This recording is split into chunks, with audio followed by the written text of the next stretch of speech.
In May 1940, the skies over France were filled with thunder, not from storms, but from war. The German blitzkrieg was rolling across Europe like a tidal wave, fast, ruthless, unstoppable. Villages burned, soldiers scattered, and the British Expeditionary Force was being pushed back toward the sea. But in one small French farming village named Le Paradis, about 20 miles from Dunkirk, a group of British soldiers chose to stand and fight. They were from the 2nd Battalion Royal Norfolk Regiment, under the command of Major Liesel Ryder. Their orders were simple but brutal: hold back the advancing German forces long enough for the main British army to retreat. For hours they fought with courage and desperation. Bullets tore through walls, shells shattered barns, and the smell of gunpowder clung to the air like death itself. When ammunition finally ran out and their position was overrun, the remaining men, dirty, exhausted, bleeding, had no choice. They stepped from the ruins, raised their hands, and surrendered. They believed the war was over for them. They thought they would be treated as prisoners. But the men who captured them were not ordinary soldiers.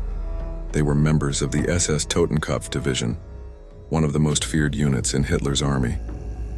Their commander on the scene was SS Hauptsturmführer Fritz Knoechlein, a man whose coldness would soon stain history. The SS men gathered the roughly 100 British prisoners into a farmyard beside a red brick barn owned by the Duryea family. The prisoners were ordered to line up against a wall. It seemed like a routine moment of capture, until machine guns were brought forward. There was a long silence. Then Knoechlein gave a simple order. Moments later, the machine guns roared.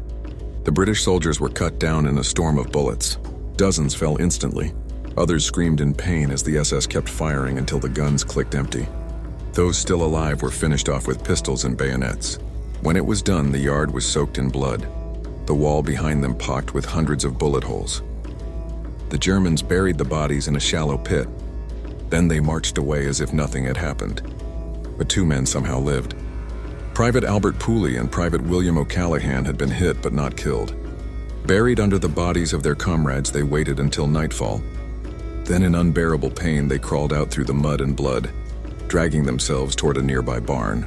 They survived by drinking rainwater and eating raw vegetables until a French farmer's wife found them and hid them from the Germans. Eventually, they were handed over to the French Red Cross, but soon captured and sent to a German hospital as prisoners of war. Both men carried the horror of that day for the rest of their lives. After the war, Pooley told investigators what had happened. At first, even the British government doubted him. The massacre sounded too brutal, too deliberate. But when the Allied forces liberated Europe, they discovered the farm at Le Paradis. The bullet holes were still in the wall, and the grave of 97 men lay beneath the soil. Pooley's story was true. The search for justice began. The man responsible, Fritz Knoechlein, was eventually captured by the British. During his trial in Hamburg in 1948, he denied ordering the massacre. He claimed his troops were under fire from the British even after surrender. But witnesses, documents, and the testimony of Pooley proved otherwise. He was found guilty of war crimes and hanged in 1949. Even at the gallows, he never expressed remorse. Today, Le Paradis is a quiet, peaceful place. Fields of green, birds singing in the trees, children riding bicycles where soldiers once fell. Yet the past has not been erased.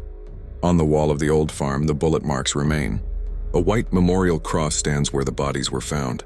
Every year, villagers and families of the fallen gather there to honor the 97 men who died not in battle, but in cold blood.